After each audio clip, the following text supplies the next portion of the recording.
warahmatullahi wabarakatuh. Halo teman-teman, bagaimana kabarmu hari ini? Ibu harap baik-baik saja ya. Berjumpa lagi dengan Bu Armi pada kesempatan pagi hari yang cerah ini teman-teman. Nah, sebelum kita memulai pembelajaran, oh iya, jangan lupa tetap patuhi protokol kesehatan dengan menerapkan 5M ya teman-teman. Dan jaga kesehatan, istirahat yang cukup, makan makanan yang bergizi. Oke, sebelum kita mulai pembelajaran, kita berdoa terlebih dahulu ya. Berdoa dimulai. Oke, cukup, berdoa selesai. Nah, teman-teman, sebelum kita memulai pembelajaran, Ibu akan bertanya, siapa di sini yang pernah berkunjung ke suatu tempat wisata mana? Candi Borobudur. Wow, banyak yang pernah ke Candi Borobudur ya. Terus ke Pantai Parangtritis. Mantap, kalian semuanya hebat sekali ya. Nah, karena kalian sudah pernah ke Parangtritis, Candi Borobudur ataupun yang lainnya, pasti kalian pernah dong dan tahu dong, dapat menceritakan penggambaran situasi yang ada di sana bagaimana. Nah, seperti yang akan kita bahas pada pagi hari ini, kita akan membahas mengenai teks deskripsi. Teks deskripsi merupakan paragraf yang berisi penggambaran suatu objek, tempat, atau peristiwa tertentu yang disampaikan dari penulis kepada pembaca secara jelas dan terperinci, teman-teman. Nah, ciri-cirinya itu ada 4. Yang pertama, menggambarkan objek, tempat, atau benda. Yang kedua, melibatkan panca indera. Nah, panca indera itu ada apa aja, teman-teman?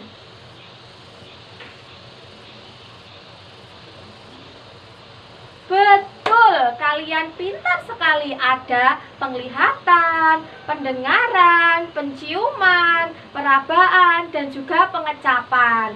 Nah, selanjutnya ciri-ciri yang ketiga adalah memaparkan ciri-ciri fisik sifat suatu objek, tempat, atau tertentu seperti bentuk, warna, ukuran, ataupun yang lainnya. Dan yang keempat ataupun yang terakhir yaitu menggunakan kata-kata yang bermakna sifat, situasi, dan kondisi.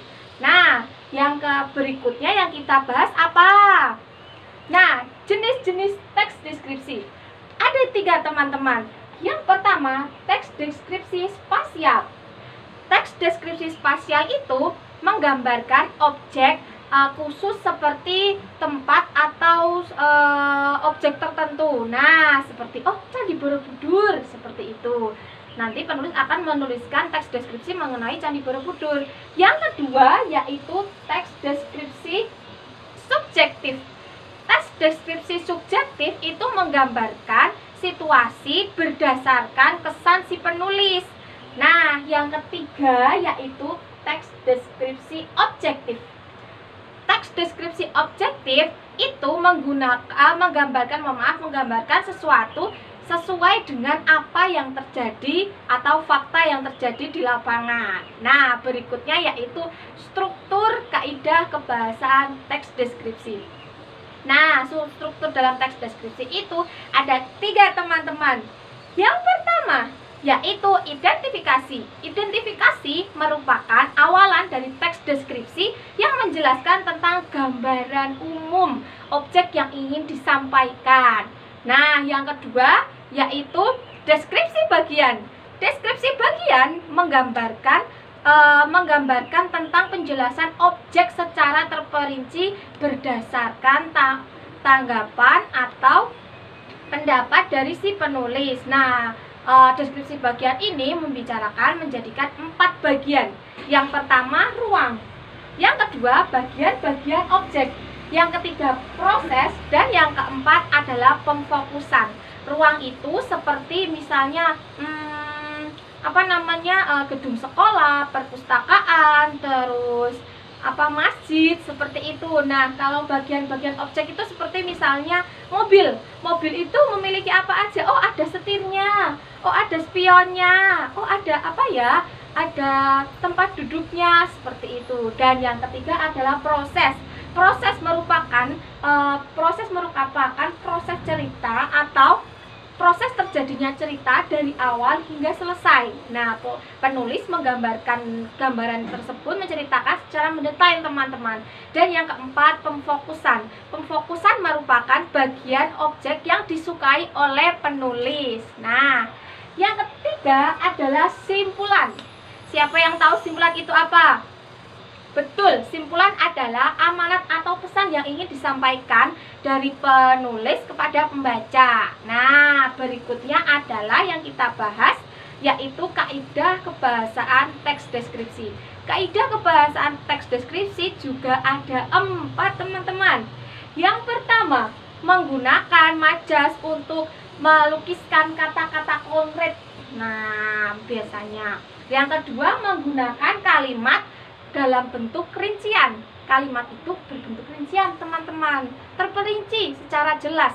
Nah, yang ketiga, menggunakan bahasa yang terikat, seolah-olah penulis dapat seolah-olah pembaca dapat menangkap atau merasakan apa yang dirasakan penulis pada suasana yang dituliskan dalam teks deskripsi.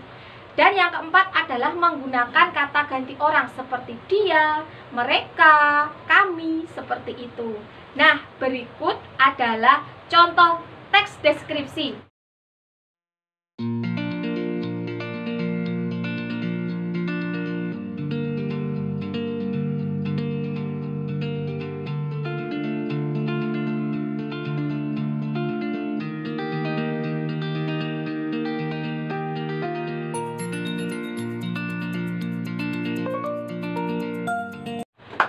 Nah, teman-teman, itu tadi merupakan contoh dari teks deskripsi beserta strukturnya. Ada identifikasi, ada deskripsi bagian, dan juga simpulan. Nah, sampai di sini apakah ada yang ingin ditanyakan? Nah, jika ada yang ingin ditanyakan, nanti bisa langsung chat di grup saja, di grup WA, atau bisa langsung PC Ibu sendiri, oke? Nah, baiklah teman-teman. Setelah ini Ibu akan memberikan tugas dengan tugasnya seperti berikut.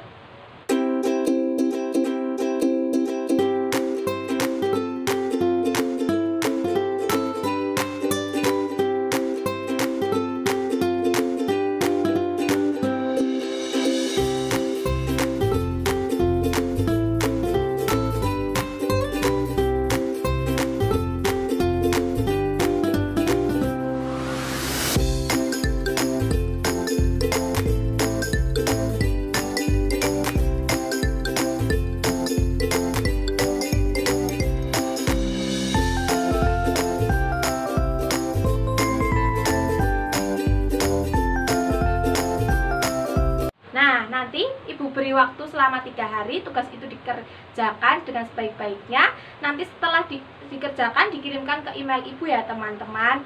Itu saja yang dapat Ibu sampaikan. Kurang lebihnya mohon maaf. Wabillahi taufiq wal hidayah. Wassalamualaikum warahmatullahi wabarakatuh. Dadah teman-teman.